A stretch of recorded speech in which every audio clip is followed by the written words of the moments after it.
Vamos elevar nosso pensamento ao alto e agradecer mais essa oportunidade de estarmos aqui reunidos para mais uma noite de estudo do Evangelho de Jesus. Que os irmãos espirituais que coordenam nossos trabalhos doutrinários possam inspirar o nosso irmão que fará uso da palavra na noite de hoje. Que os ensinamentos, que os assuntos, a reflexão, nós possamos captar, que possam servir para que coloquemos em prática no nosso dia a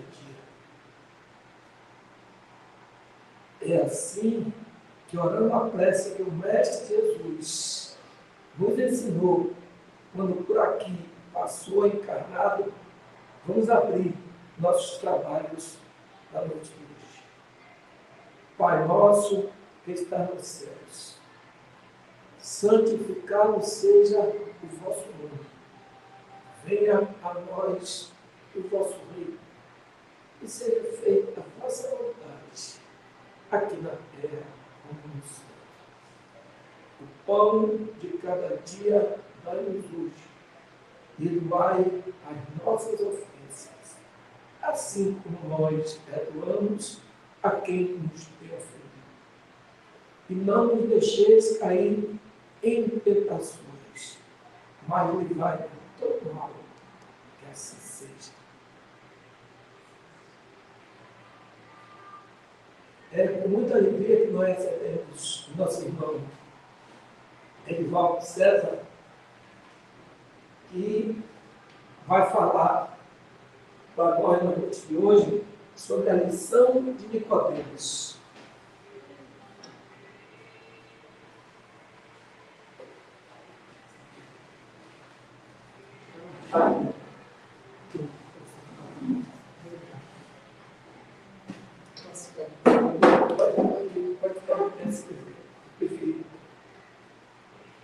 Que a paz do nosso Senhor Jesus Cristo esteja com todos nós.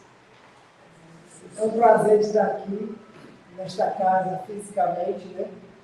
Já conheço algumas pessoas, alguns trabalhadores da casa, nesse período em que estávamos afastados fisicamente das nossas instituições, mas um dia chegaria e a gente vir conhecer a parte física do Centro Espírita O Consolador. Então, é com grande prazer e alegria que estou aqui, atendendo o convite dos nossos irmãos, para que nós possamos trazer as reflexões desta noite, que está na obra de Humberto de Campos, através da psicografia de Chico Xavier, chamada Boa Nova. Então, Boa Nova, o próprio nome já diz, né? Todos nós conhecemos uma frase, uma música que diz assim, que a Boa Nova de Jesus é o Evangelho que Jesus veio ao mundo anunciar.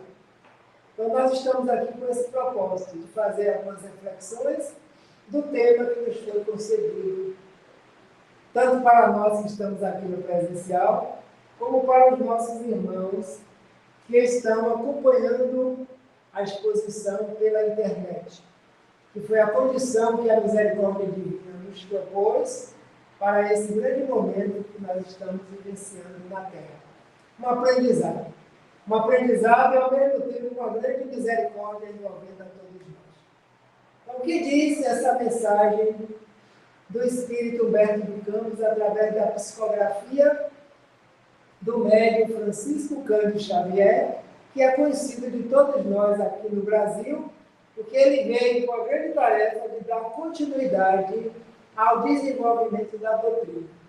Então veio, encarnou, dedicou sua mediunidade para que as obras estivessem conosco até os dias atuais, e essa é uma das obras do Espírito encarnado no Brasil, que desencarna, retorna ao plano espiritual, escritor, poeta, literata.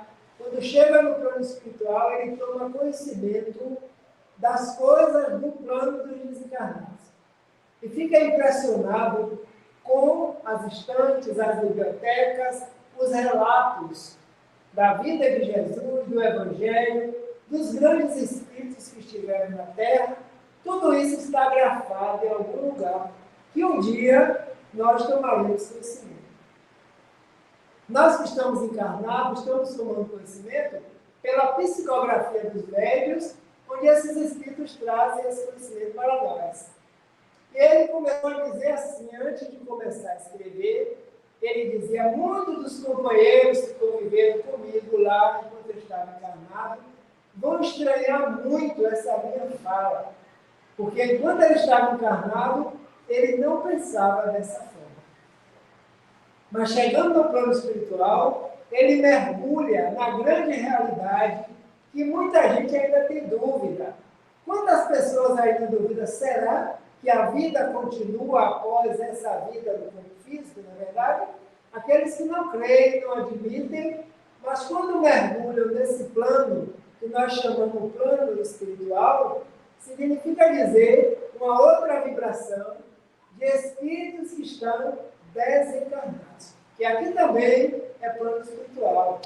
Só que a diferença é que nós estamos vestidos no corpo físico. Então ele começa a relatar.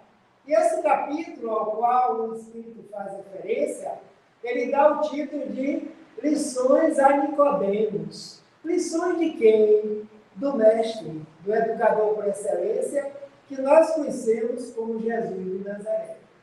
Então, esse espírito de escola, que se encontra na psicosfera espiritual do planeta Terra, um dia esteve aqui conosco. Pela primeira vez, segundo Joana de Ângeles, Jesus não é um espírito reencarnante no planeta.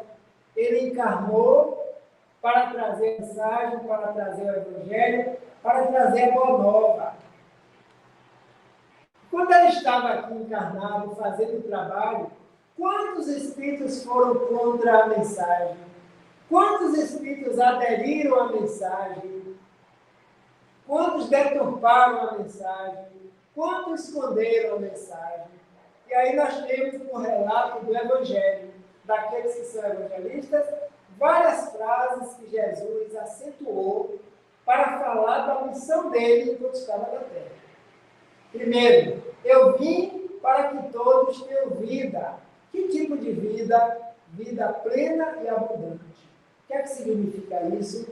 Para que nós tenhamos vida, despertemos para a vida no corpo, fora do corpo, em qualquer estação que a gente esteja. Ou seja, eu vim esclarecer aos espíritos que habitam o planeta Terra que a vida não termina e não começa aqui nesse plano. A vida vai muito mais além. Porque existem várias moradas na casa do Pai. Teve a oportunidade de dizer: eu vim para cumprir a tarefa daquele que me enviou. Eu não vim fazer a vontade dos homens. Porque a vontade dos homens é de acordo com o nível dos homens. Se ele viesse fazer a vontade dos homens, ou seja, dos espíritos encarnados na Terra, ele não cumpriria a missão que o Pai lhe confiou. Por isso, quando Pilatos perguntou para ele: tu és rei? Ele respondeu: tu dizes que eu sou rei. Eu não vim a esse mundo senão para testemunhar a verdade. E aqueles que são da verdade vão me seguir, vão me entender, vão compreender. Fiquem tranquilos, porque eu não vim assumir o poder temporal. Eu não vim para ser rei nos palácios, nem para concorrer com o ouro, nem com a prata, nem com a vaidade. Por isso que ele disse: o meu mundo, o meu reino, ainda não é deste mundo. Porque o reino que ele veio trazer para nós é o reino que está aqui dentro de cada um de nós, que só nós podemos mexer, só nós podemos alterar para melhor. Porque ninguém vai voltar a ser o que era antes, porque a obra divina não retroage, é daqui para frente.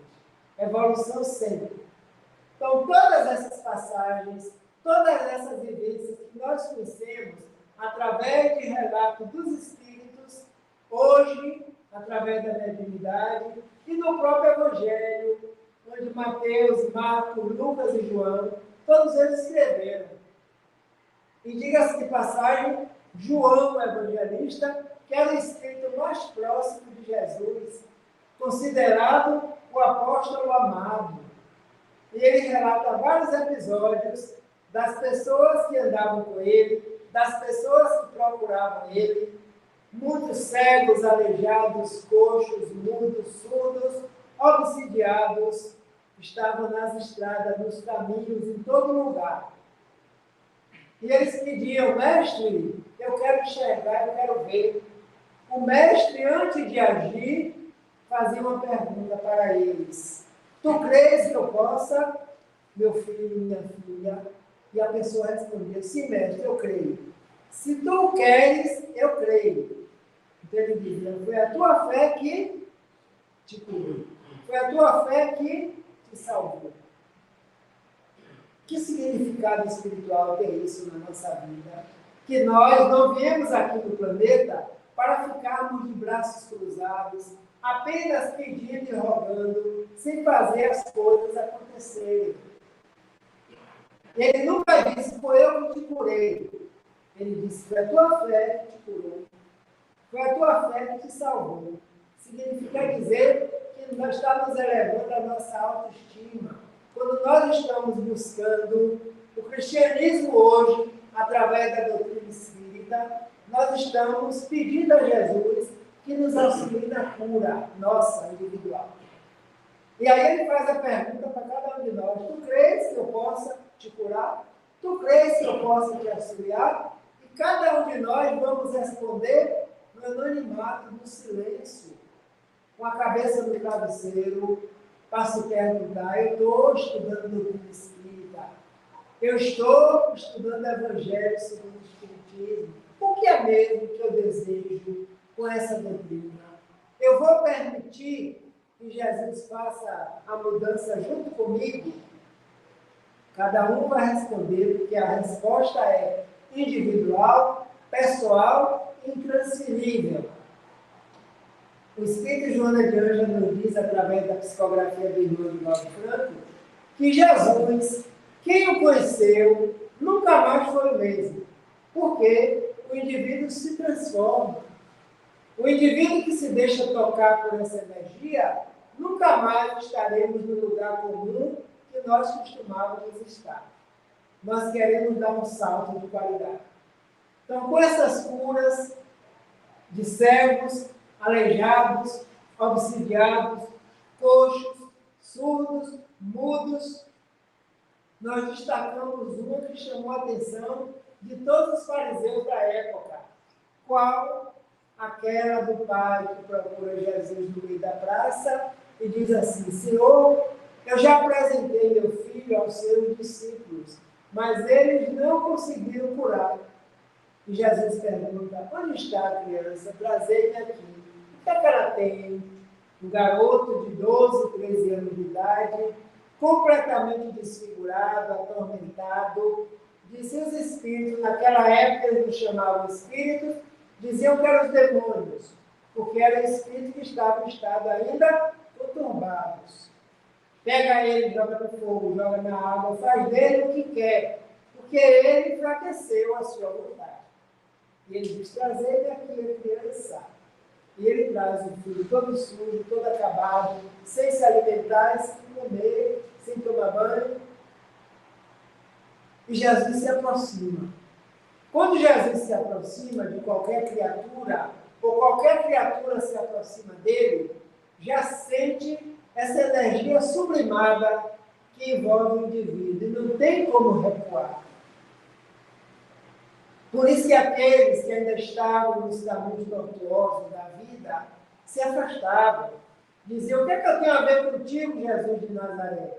E fugiam. Por quê? Porque ainda não estavam dispostos a fazerem a mudança necessária no íntimo de cada um.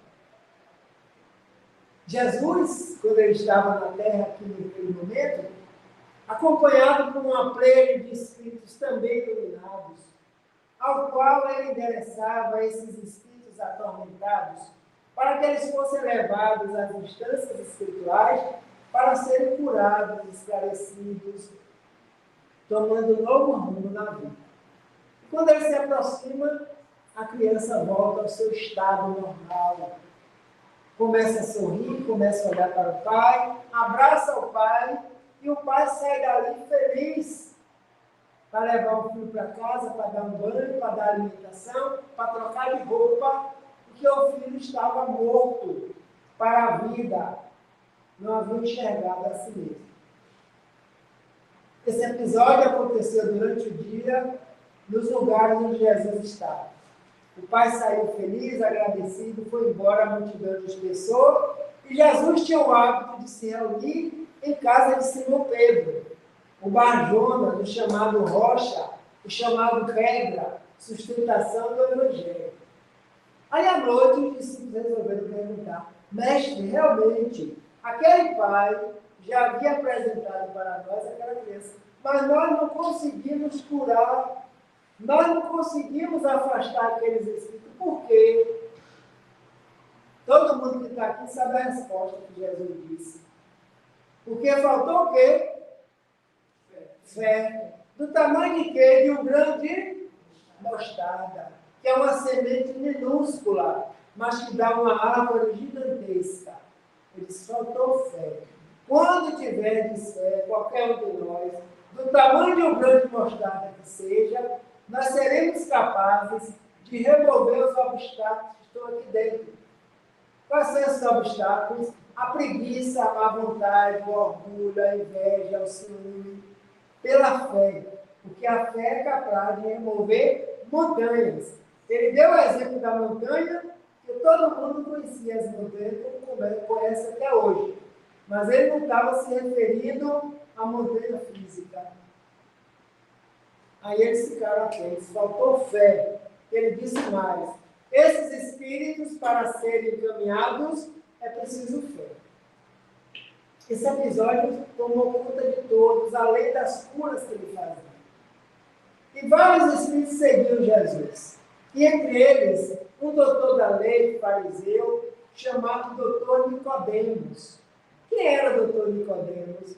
Era aqueles homens da cabeça branca que estudavam as leis antigas, a lei de Moisés, e divulgavam nos templos, para as pessoas aprenderem a viver pela lei antiga que foi trazida. E Jesus teve a oportunidade de anunciar, dizendo assim: não se preocupem, porque eu não vim destruir a lei antiga. Eu vim dar prosseguimento, eu vim dar esclarecimento. Porque tudo que nós recebemos até agora é a mesma lei divina. Mas ela chega no estado em que a gente se encontra. Naquela época, nós só entendíamos a lei de Moisés, que era chamada lei de olho por olho e dente por dente, toma lá da cá, chamada lei de italiano, porque só se obedecia assim. Moisés resgatou o povo do Egito, o povo, quando saiu de lá, saiu cheio de mania, aprendeu muita coisa por lá, a ter vários deuses, a todos os fenômenos que é atribuído a deuses, e Moisés ia dizer: não, Deus é único. A partir daí ele teve que ditar as normas para que o povo se acomodasse e lembrasse que Deus é Pai, é único. Pois bem, doutor Nicodemos ficou curiosíssimo. E aí disse: eu preciso me encontrar com esse mestre. Por que todos chamavam ele de mestre? Era hábito, todos que falavam em praça pública a determinada idade, por isso que Jesus aguardou completar a idade própria para poder estar na praça falando com o povo. Mestre, ele é mestre. Então, na calada da noite, conta-nos o Evangelho, conta-nos Humberto de Campos e conta-nos também Amélia Rodrigues pela psicografia de Divaldo Franco. Na calada da noite, porque um doutor da lei na época não gostaria de ser visto procurando um profeta, procurando um filho de carpinteiro, procurando aquele que o povo dizia que era o Messias prometido. Tem um relato de uma obra espírita que fala que ele tomou o manto, cobriu todo o corpo para não ser reconhecido e se dirigiu para a casa onde Jesus estava hospedado. Que ele sabia onde era. Primeira coisa, bateu a porta, pediu desculpas pelo adiantado da hora. Estava com Jesus nesse momento André e Tiago, 2 discípulos presentes. Mestre, desculpa-me pelo adiantado da hora, mas eu sou doutor da lei, me chamo Nicodemos, estudo a lei, divulgo a lei, mas eu tenho uma pergunta para te fazer. E essa pergunta vai me auxiliar para o resto da vida. E o mestre o abraçou. Conta-nos, Amélia Rodrigues, que quando Nicodemos chegou naquele ambiente, ele sentiu a energia suave desse Espírito amoroso, que é o nosso modelo, o nosso guia. Que quando nós o evocamos através de uma prece, através de uma ação boa, nós também nos sentimos bem no íntimo. E esse bem-estar ninguém tira. Fala, meu irmão, fique à vontade. Mestre, o Senhor só pode ter vindo da parte de Deus. Por que o Senhor diz isso? Porque o Senhor faz coisas maravilhosas que até então eu nunca vi ninguém fazer. Aí ele diz, em verdade eu te digo, doutor Nicodemos, que nenhum homem poderá ver o reino de Deus se não nascer de novo. Ele tomou um susto. Ele disse, como nascer de novo? Por exemplo, eu já sou idoso, eu poderei voltar ao ventre da minha mãe para tornar a nascer? Ele disse, não. Admira-me, o senhor é o doutor da lei e não está entendendo do que é que eu estou falando. O que é nascido da carne, é matéria. Mas o espírito não renasce do espírito. Por quê? Porque o espírito já existe. É criação de Deus. Os pais não criam os espíritos dos filhos. Os pais criam os corpos materiais, pela lei de Deus. Todos nós que aqui estamos, presentes e ausentes, os internautas também, que estamos agora usando esse corpo físico, ele foi formado pela junção dos nossos pais. É energia, é matéria. Mas nós, espíritos, já existíamos antes, durante e depois. Porque é a criação de Deus também. Eu estou falando do Espírito. O que é nascido da carne é carne, o que é nascido do Espírito é Espírito. Nicodemos tomou um susto. Disse, sabe por quê, mestre? Porque eu estudo a lei, eu compreendo a lei no meu nível e divulgo a lei. Mas ainda não entendo essa questão que o Senhor está trazendo do renascer. Do nascer de novo.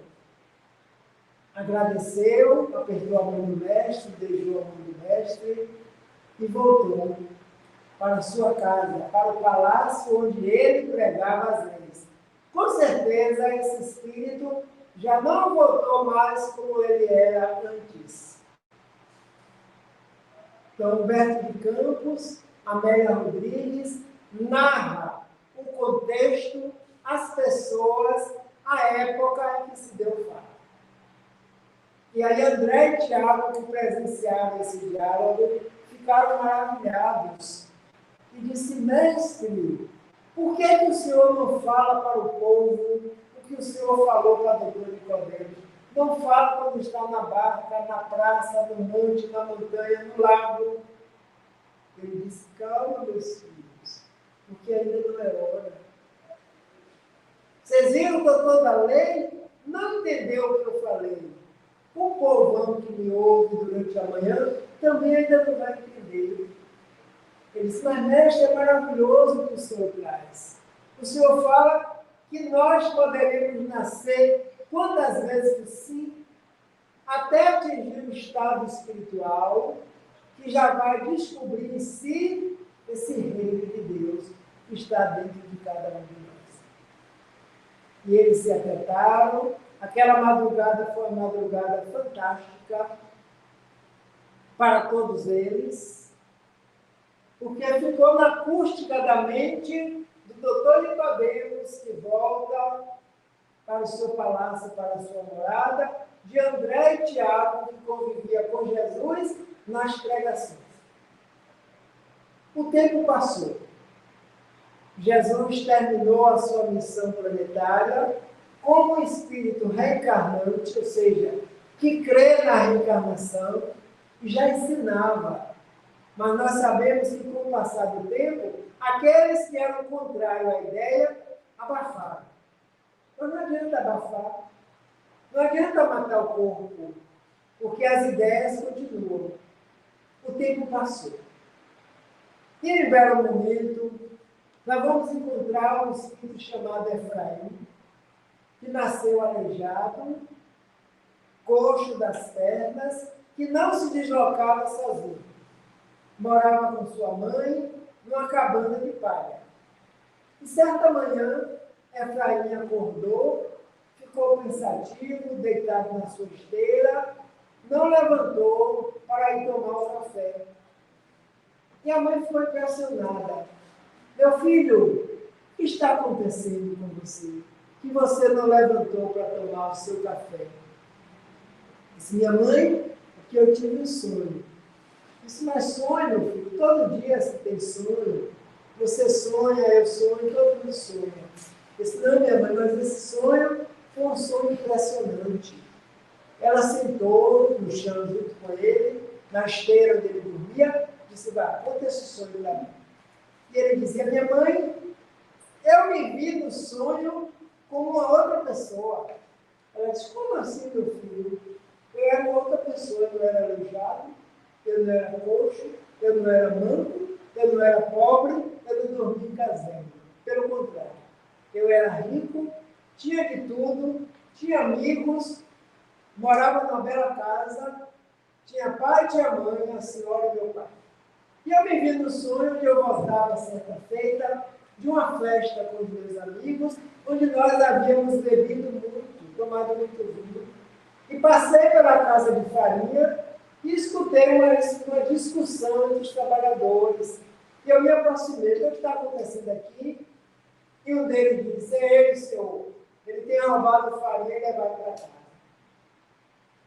E ele disse, quem lhe autorizou a roubar farinha para levar para casa? E o rapaz disse, meus filhos tinham fome, por isso que eu levo farinha para casa. Ele disse, mas você não tem o direito, porque você aqui é empregado. Você não é o dono, não pode tirar nada. Então, mandou que os outros amigos amarrassem ele na pedra de moer e as pernas dele foram engessadas. E se eu poder fazer isso, meu irmão? Depois mandei levar ele para casa e deixei lá.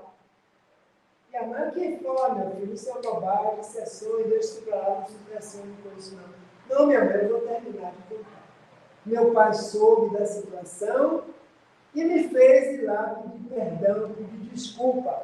E a partir daquele momento, nós ficamos doando para ele alimentação, farinha, tudo que ele precisava. E eu pedi perdão. E aí, minha mãe, quando meu pai me chamou a atenção, eu desculpei a dele. Isso é por isso que você está triste assim? Eu disse, sim. Sim, minha mãe, é por isso que eu estou triste. Ele disse, olha, levante seu café, vá tomar seu café, levante, que seus amigos estão chegando aí e vão te levar, como sempre fazem, para a porta do templo para você pedir esmola, porque são as esmolas que nos sustentam. Ele tomou o café, daqui a pouco chegaram os amigos, Silas e o outro companheiro, que botava ele às costas, porque ele não andava, e saía caminhando, botava na porta do templo pela manhã, ia buscar à tarde, onde ele trazia algumas migalhas, algumas moedas. Ele disse para os amigos nesse dia, hoje eu não quero ficar no templo aqui não, perto de casa. Disse, por que não, Efraim? Que eu preciso tirar uma dúvida. Você quer ir para onde? Eu quero ir para o templo da porta de Salomão, onde trabalha lá o doutor Nicodemos. Eu preciso conversar com ele. Mas, rapaz, é longe, é muito longe. Senão eu quero ir para lá. E eles levaram, foram revezando, doutor mundo, tal. Chegou na porta do templo de Salomão e deixou lá. Quando o doutor Nicodemos chega para adentrar o templo, ele chama: doutor Nicodemos, e ele disse: mas é você, Efraim? Você está muito longe da sua residência. Por que você está aqui? Você vem pedir esmolas aqui? Ele disse: não, doutor. Hoje eu não quero as esmolas comuns. Eu disse: como assim? Hoje eu vim para cá porque eu quero tirar uma dúvida com o senhor. E só o senhor vai poder me ajudar. Foi a pergunta que ele fez, doutor Nicodemos: existe vida antes dessa vida? Existe vida depois dessa vida? Doutor Nicodemos sentou nas escadas junto com ele e disse: olha, meu filho, eu vou lhe dizer uma coisa. Uma noite, eu fui visitar esse espírito chamado Jesus de Nazaré, porque eu também tinha uma dúvida. Eu queria saber como é que ele fazia essas coisas maravilhosas, todas, que até então eu não vi homem nenhum fazer. E eu perguntei para ele: sabe o que foi que ele me respondeu? Ele me disse que nenhum de nós poderemos habitar, ver, descobrir ou sentir o reino de Deus se não nascermos quantas vezes for necessário. Aí ele disse: então existe, doutor Nicodemos. Então, eu estou nessa condição, então eu estou pagando pelo mal que eu fiz, Deus me castigou. Eu disse: não, meu filho. Jesus me disse que Deus não castiga. Somos nós próprios que nos castigamos pelos atos negativos que nós praticamos. E nós nascemos nessa condição como consequência do passado, para que a gente possa fazer, no presente, um futuro melhor. Pergunte para você mesmo: o que você faria se você tivesse as pernas boas, sadias e maravilhosas? Ele disse: eu ia trabalhar para ajudar minha mãe, que minha mãe é pobre. Disse: então, pense por esse lado. Não existe castigo. E essa lição que Jesus deixou para Nicodemos, que Nicodemos passou para Efraim, e que os Espíritos passam hoje para nós, é para dizer a cada um de nós que nenhum de nós estamos aqui no planeta sendo castigados, mesmo porque castigo não faz parte da lei divina. Nós estamos aqui num processo de expiações e provas. O que é uma expiação? É um banho de luz que nós estamos tomando para que a gente melhore, conserte o que foi praticado lá no passado, que não nos interessa mais. Só interessa agora, daqui para frente. Como dizia nosso irmão Chico Xavier, que nenhum de nós somos capazes de voltar ao passado para mexer nele. Mas que a partir desse presente, nós podemos fazer diferente e terminar essa existência bem, cada vez mais melhorando. Como? Renascendo, quantas vezes forem necessárias. Tiago e André, que estavam presentes no diálogo, perguntou de novo: mestre, por que o senhor não fala logo todas essas coisas para essa multidão que está diante do Senhor? Eu disse: não, meu filho, porque ainda não é o tempo. Mas quando eu regressar, eu vou rogar ao Pai, e Ele vos enviará um outro Consolador, para que fique com vocês eternamente. E os discípulos perguntaram: quem, mestre? O Espírito da verdade. Para quê? Para que ele esclareça o que eu não posso dizer agora. Para que ele relembre o que eu estou ensinando agora, que vai ser dispersado, que vai ser esquecido. Como o mestre vai ficar eternamente? Será um apóstolo? Um discípulo? Um profeta? Não. Será uma pleiade de espíritos que vem em meu nome, porque eu vou rogar ao Pai, orientado pelo Espírito da verdade, porque vocês vão conhecer a verdade. E a verdade é que vai vos libertar. Ficará eternamente, sabe por quê? Porque à medida que vocês forem aprendendo o que esse Consolador ensina, fica na consciência de cada um, ninguém tira para a eternidade. Quer o Espírito esteja encarnado ou desencarnado. O que nós aprendemos é nosso. Mas não pode ser agora, não. Vai ser no tempo próprio. e os milênios se passaram. 18 séculos depois, quando os espíritos se comunicavam por toda parte, no Brasil, na Europa, na Alemanha, na Itália, basicamente na França, na Bahia, em Mata de São João, quando os espíritos começaram a trazer os fenômenos de efeitos físicos, era todo um processo que estava acontecendo no mundo, como eles mesmos disseram, Kardec. É uma invasão organizada, porque agora chegou a hora, não dá mais para atrasar, não dá mais para deixar a humanidade como está. A humanidade estava se voltando para o materialismo. E essa plebe de espíritos começaram a chamar a atenção nossa, da humanidade, para não dizer que a vida não começa aqui, que a vida já começou há muito tempo, que nós só temos uma vida desde o momento que fomos criados. Temos várias existências, mas a vida do espírito é única. Quer estejamos encarnados ou desencarnados, vamos permanecer para a eternidade. Esse Consolador está conosco há 165 anos, com o lançamento da obra O Livro dos Espíritos. E agora, através do Evangelho, nós estamos sabendo, compreendendo, entendendo o que significa nascer de novo, quantas vezes for necessário. Que existe um capítulo lá, capítulo 4, chamado justamente por esse título. Ninguém pode ver o reino de Deus senão nascer de novo.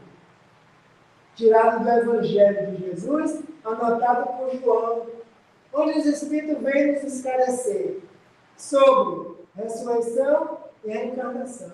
São coisas diferentes.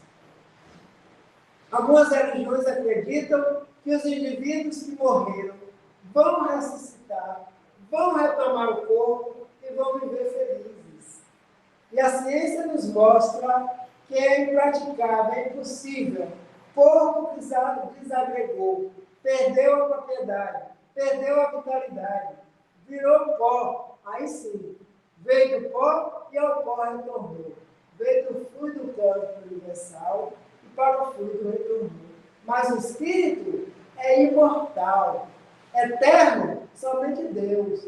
Nós somos imortais. Por quê? Fomos criados, não teremos fim.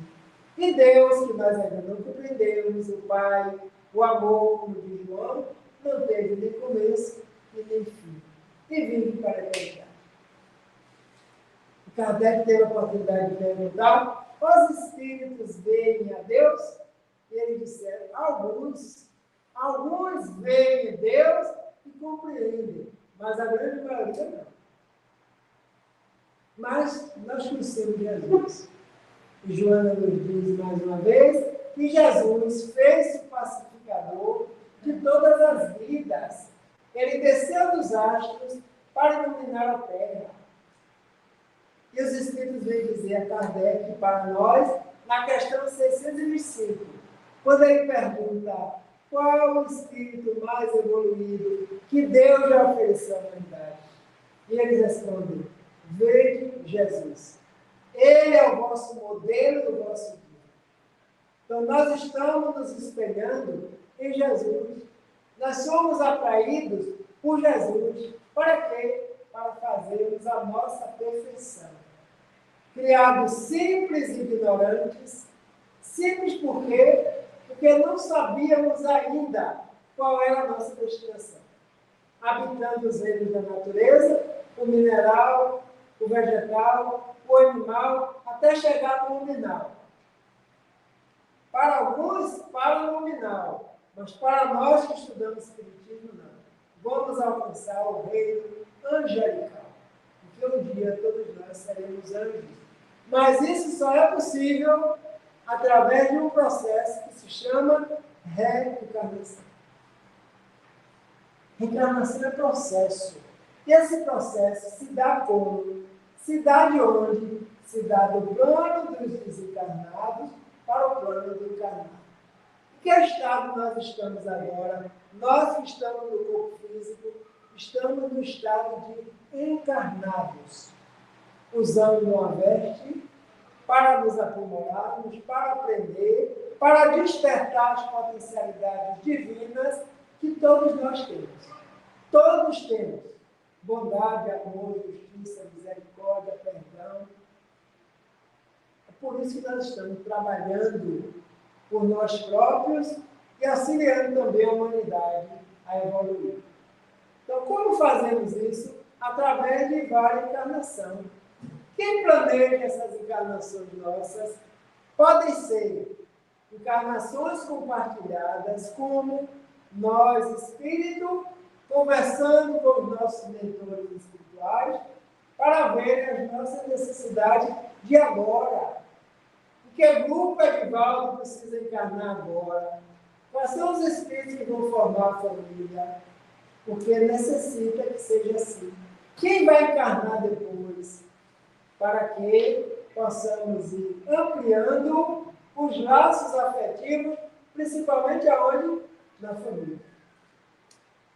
Alguns acreditam que com a reencarnação, os laços de família se rompem, mas ao contrário. Quanto mais nós encarnamos com esse grupo de espíritos que aí está, mais nós vamos nos depurando. Porque nesses grupos familiares tem amigos, tem inimigos, tem afetos e tem desafetos.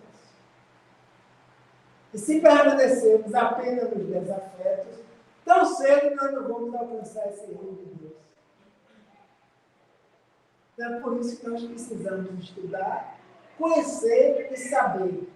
Porque às vezes dizemos assim, eu quero melhorar, mas tem fulano, tem ciclano, tem beltrano, que é da família, que mora comigo, que não quer nada. Cada um só responde pelas suas próprias ações. Nós não vamos responder pela ação do outro. No dia que a gente entender isso, a nossa vida fica mais tranquila. Que a da lei seja assim, né? Seria injusto se nós estivéssemos aqui agora, nesta encarnação, respondendo pelos nossos antepassados. Aí a gente poderia perguntar, que Deus é esse que está me punindo por coisas que eu não fiz? Não existe punição e a lei não opera assim. A lei é de causa e efeito, ação e reação. Então, a reencarnação nossa de agora, essa, é a melhor. Por que é melhor? Porque as outras já passaram. Nós estamos agora no presente. Então, está aqui as nossas mãos. Nós é que decidimos o que é que nós estamos fazendo com este momento que nós estamos vivenciando na Terra, para definir como será o amanhã, que ainda não chegou. Que se chama futuro. Mas, na verdade, nós só vivemos o presente.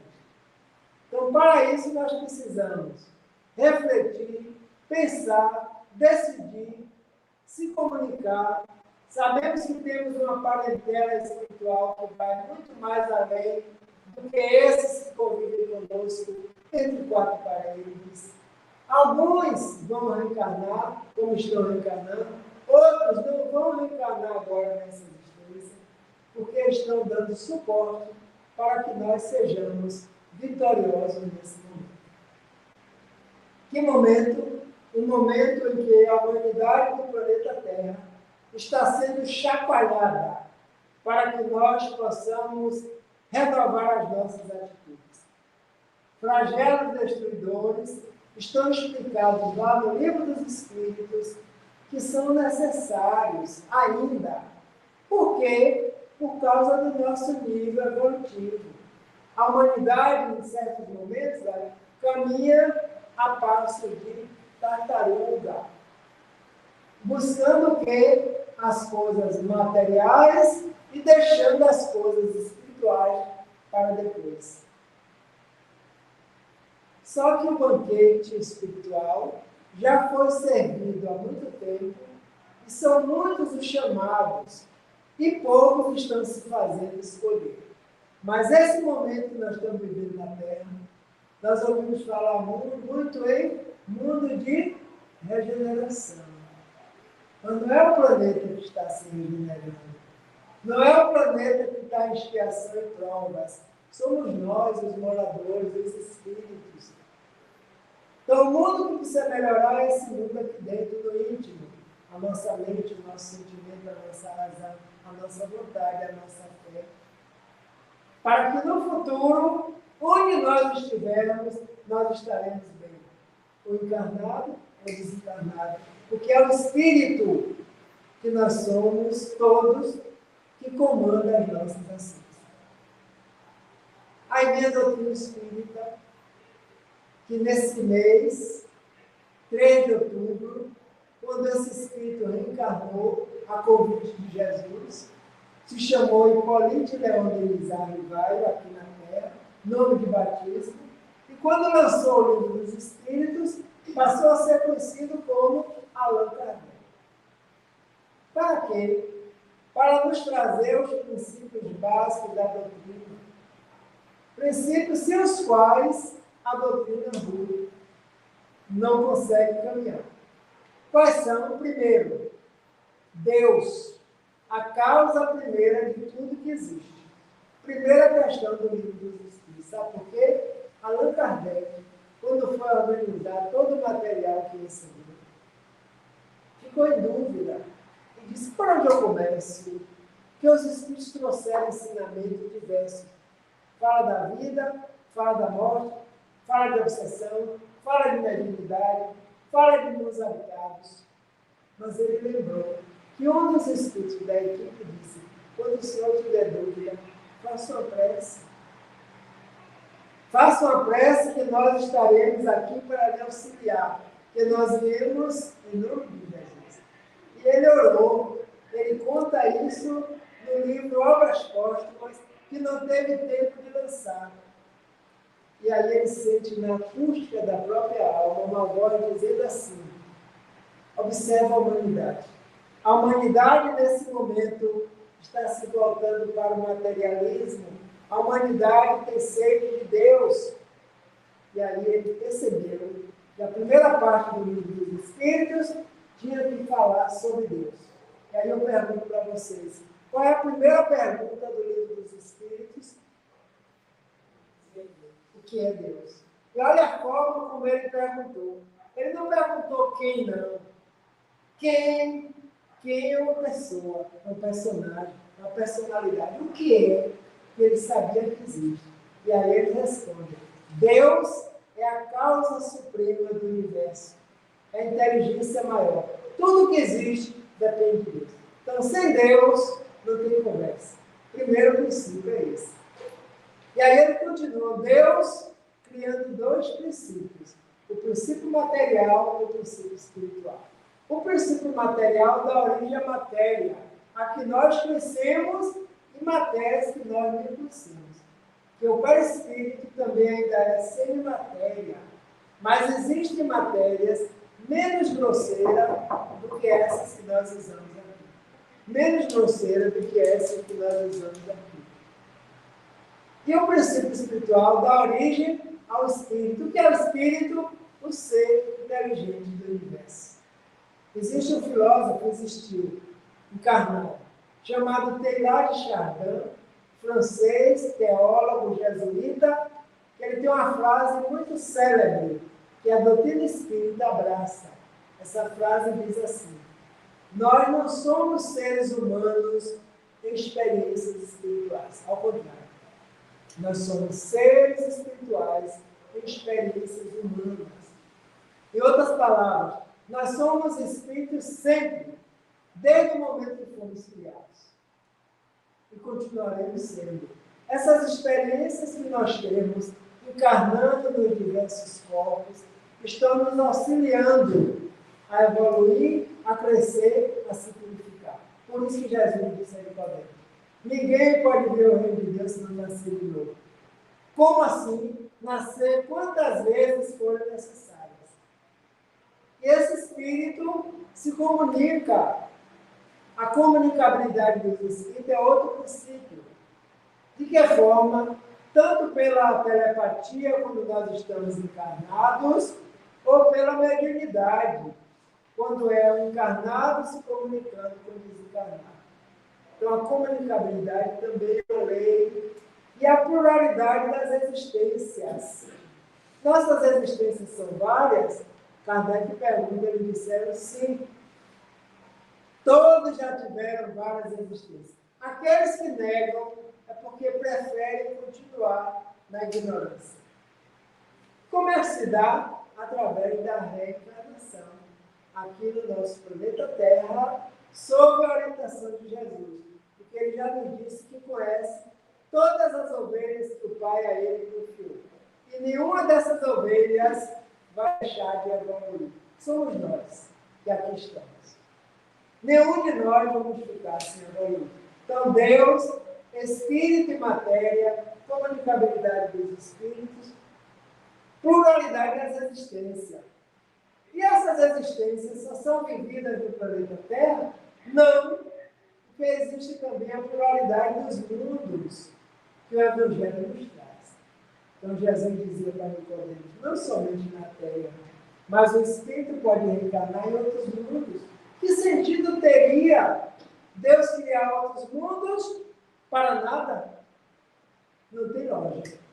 Então, nós estamos na Terra, a Terra está apenas no segundo degrau da evolução, saiu de mundo primitivo, está em expiações e provas, para caminhar até chegar no mundo purificado, de acordo com os moradores, que somos nós.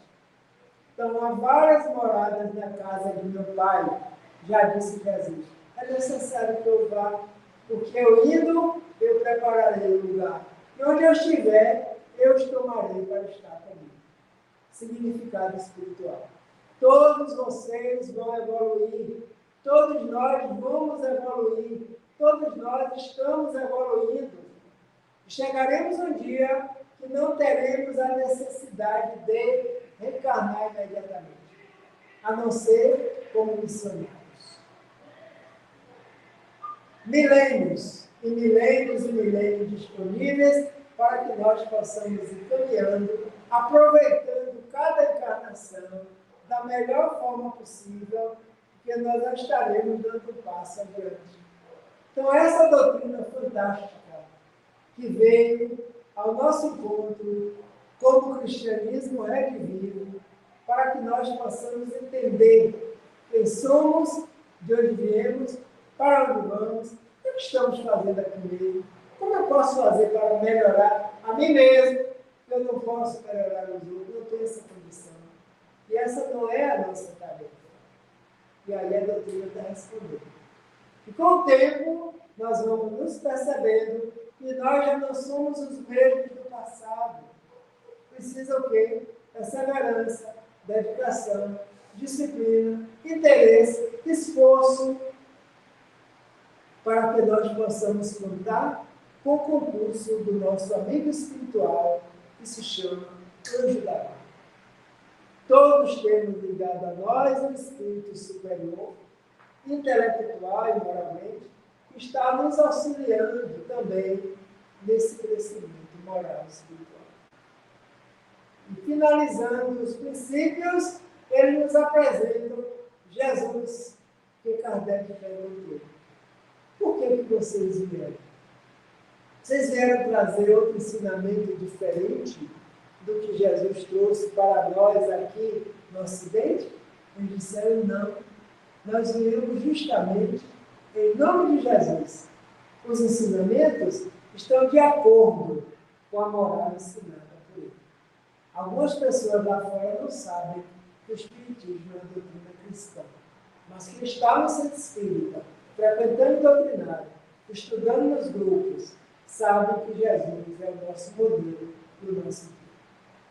E Nicodemos, com certeza, a partir daquele momento, mudou completamente a visão e interpretação da lei e passou a ensinar de forma diferente. Se naquela época ele já conseguiu fazer isso, imagine nos dias de hoje, quando mais de 20 séculos já se passaram da vida de Jesus. Porque o lema é nascer, viver, morrer, renascer ainda, progredir sempre. Porque essa é a lei. Há muita paz, que Jesus nos abençoe e continue nos iluminando a consciência para que nós possamos continuar firme nos nossos propósitos. Obrigada a todos.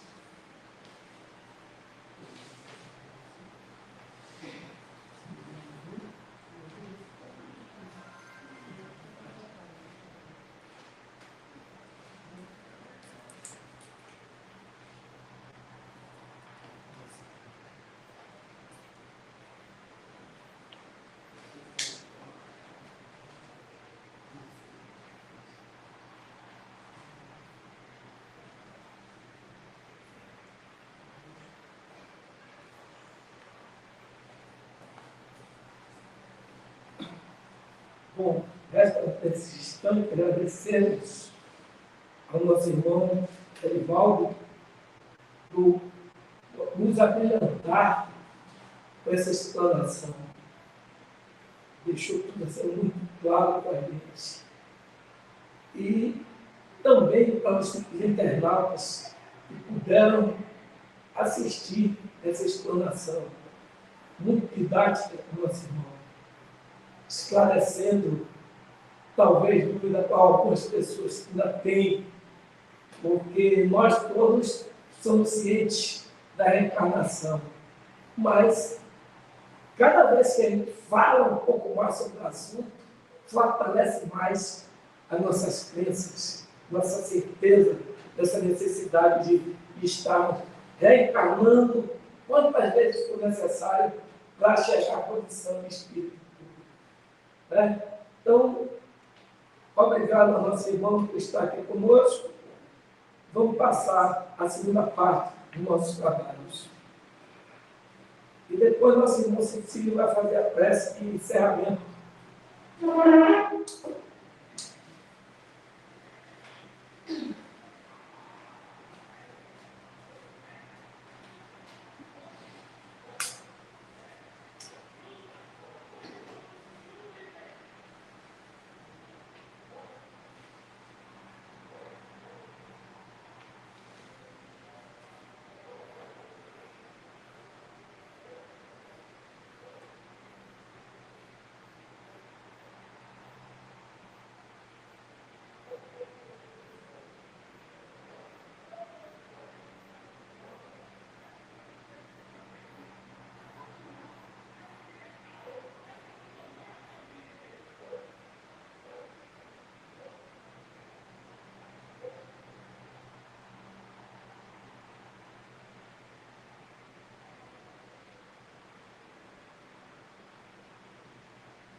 é nosso que está no céu. Santificado seja o vosso nome. Venha a nós o vosso reino. Seja feita a vossa vontade, na terra como no céu. O pão nosso de cada dia, dai-nos hoje, Senhor, perdoai as nossas dívidas, assim como nós devemos perdoar a todos aqueles que nos são devedores. E não nos deixe, Pai, cair em novas tentações. Livra-nos de todo o mal.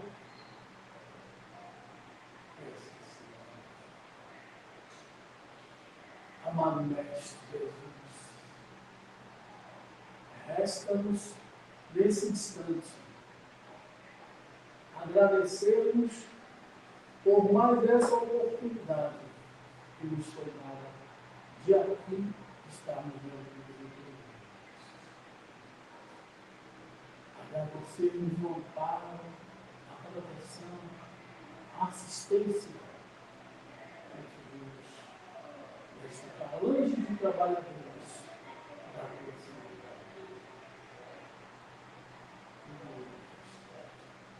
Que é em teu nome, em nome dos mentores espirituais da nossa casa de oração, o Consolador, que colocamos um ponto final na nossa reunião.